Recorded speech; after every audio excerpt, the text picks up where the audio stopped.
গত কয়েকদিন ধরেই জল্পনা চলছিল শনিবার আইপিএলের উদ্বোধনী ম্যাচ নিয়ে। বৃষ্টি হবে কিনা, হলে কখন হবে, ম্যাচ ভেস্তে যাবে কিনা ইত্যাদি বিভিন্ন প্রশ্ন শোনা যাচ্ছিল কান পাতলেই।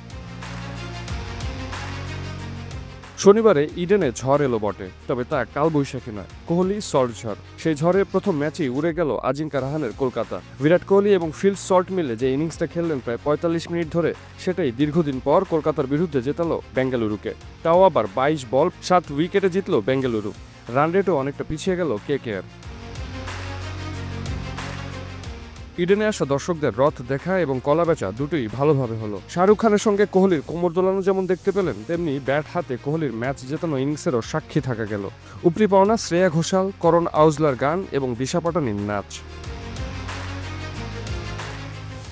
আসরের উদ্বোধনী ম্যাচে শাহরুখ খানের কলকাতা নাইট রাইডার্সের মুখোমুখি হয়েছিল কোহলির রয়্যাল চ্যালেঞ্জার্স বেঙ্গালুরু। কেকেআর নিজেদের ঘরের মাঠ ইডেন গার্ডেন্সে আগে ব্যাট করে ৮ উইকেটে সংগ্রহ করে ১৭৪ রান। জবাবে ৩ উইকেট হারিয়ে সেটি পেরিয়ে যায় বেঙ্গালুরু। ফলে ৭ উইকেটের বড় জয় পায় কোহলির দল।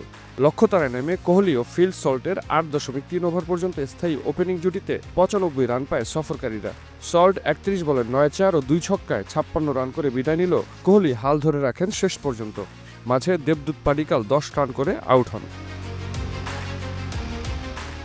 তবে অধিনায়ক রজত পাতিদার মাত্র ১৬ বলে ৩৪ রান করে কোহলির কাজ সহজ করে দেন। বাকি পথ লিয়াম লিভিংস্টনকে নিয়ে পাড়ি দেন কোহলি।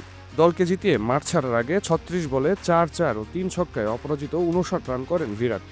এর আগে কলকাতাকে লড়াই করার পুঁজি এনে দিয়েছিলেন নতুন অধিনায়ক আজিঙ্কা রাহানে, সুনীল নারাইন ও আঙ্ক্রিশ রঘুবংশী।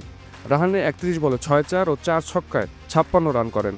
নারিনের ব্যাট থেকে আসে ২৬ বলে ৪৪ রান, আর রঘুবংশী ২২ বলে করেন ৩০ রান।